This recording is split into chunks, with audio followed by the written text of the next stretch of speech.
Hello everyone. So this is the first lecture for General A&P, and for this lecture we're going to be talking about chemistry, specifically organic chemistry, just a little bit. Okay, just a quick review. This is the table of elements, which consists of three distinct families of elements, types of elements. We have the blue elements, which are nonmetals, and we have the red elements that are metals. Okay, now you should remember probably from your chemistry that in this case elements do not exist by themselves. They actually exist in combination with other elements, sometimes with other atoms of themselves. So there are two types of compounds that we need to be aware of for this semester, and one of them is when you combine a metal and a nonmetal. That's called an ionic compound, or when you combine two or more nonmetals, and that's called covalent compounds. Under covalent compounds, you also have polar and nonpolar covalent compounds. And we're going to be talking about that in a few minutes from this point. So again, remember, you have metals, you have nonmetals. A combination of a metal and nonmetal is an ionic compound, and a combination of two or more nonmetals are called covalent compounds. Now, if you look at the most common elements in the human body, we have oxygen, which makes up the bulk of your body weight, carbon, hydrogen, nitrogen, okay? These are all clustered on the right side of the periodic table, or they are all nonmetals, okay? And these elements by themselves actually constitute 96% of the total weight of a human body, okay? So what does that tell you? What that tells you is that a human body, in fact, most living organisms, are composed primarily of nonmetals. Therefore, most biological organisms are covalent, consist of covalent compounds. Okay? So we're going to talk about this element soon, but if you look at it, we also have some metals. Calcium, obviously, is a metal. Potassium, sodium, chlorine, magnesium, and iron, those are all metals. Those make up very, very small portion of your body, right? The only reason why calcium is an aberration and it makes up 1.5% of your body weight is because that is the primary constituent of bone, all right? So if you think about yourself, some more than others, there's a lot of bone in the human body, okay? So again, very, very important. A lot of our compounds in our body are covalent compounds, and a very, very small minority are ionic compounds.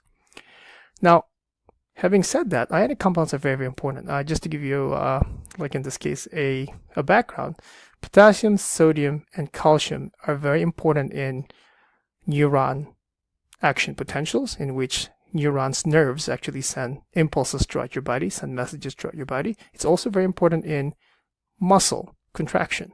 And when we talk about muscle contraction, we're talking about voluntary muscles as well as heart muscle. So without those things, your heart won't function, your brain doesn't function, and you basically die. Okay. Iron, which is a very, very small part of your body, is actually in red blood cells, and they primarily, in this case, transport oxygen. Okay, so there's a relation between oxygen and iron. Magnesium is inside your cells, and what they do is they actually help store ATP, which is the energy currency of your body. Phosphorus, okay, is sometimes, and actually oftentimes, coupled with calcium, calcium phosphate actually, and that is again bone. Now we're going to look at this one set of bioorganic molecule. This bioorganic molecule, folks, the polymer form is called lipids. And this is actually the polymeric form, lipids. Polymer means multiple monomers added together.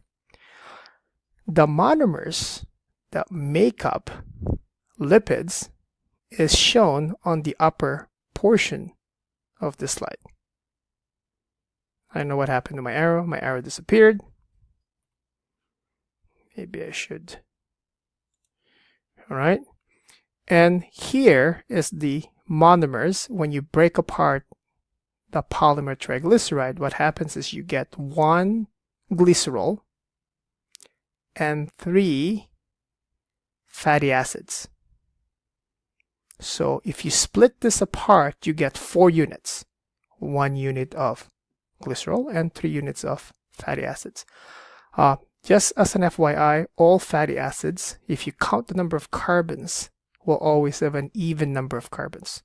10, 12, 14, 16, 18. There will be no fatty acids that will have odd numbers. Okay? This is a bioorganic molecule, and the reason why it's bio is it's from living things. The reason why it's organic is because it is composed primarily of carbons and hydrogens attached together covalently. So that is one type of bioorganic molecule.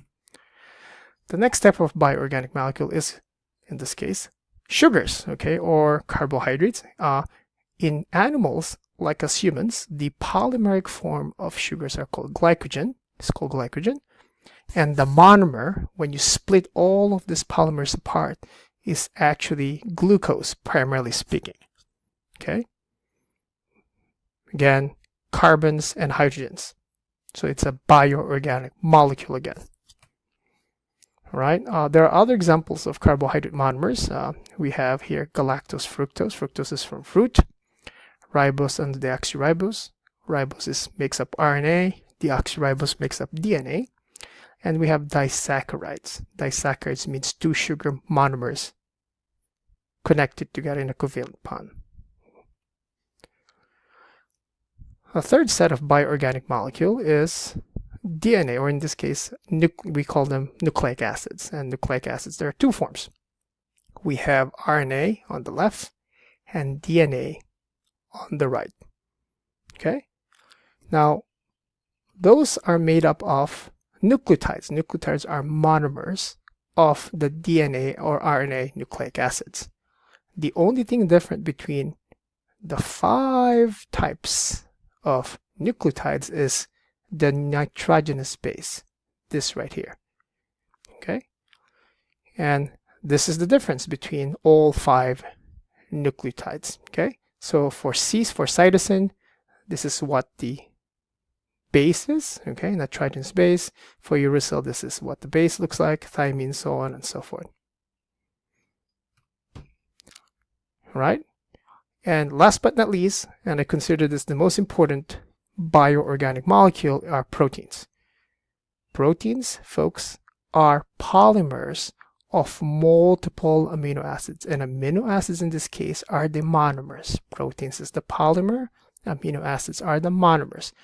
And you probably have heard about amino acids before. There are 20 amino acids. All right, so if you look at this protein here, it's made up of multiple amino acids covalently bonded together by this purple bond here. All right, this is going to be important when we go to cell metabolism soon.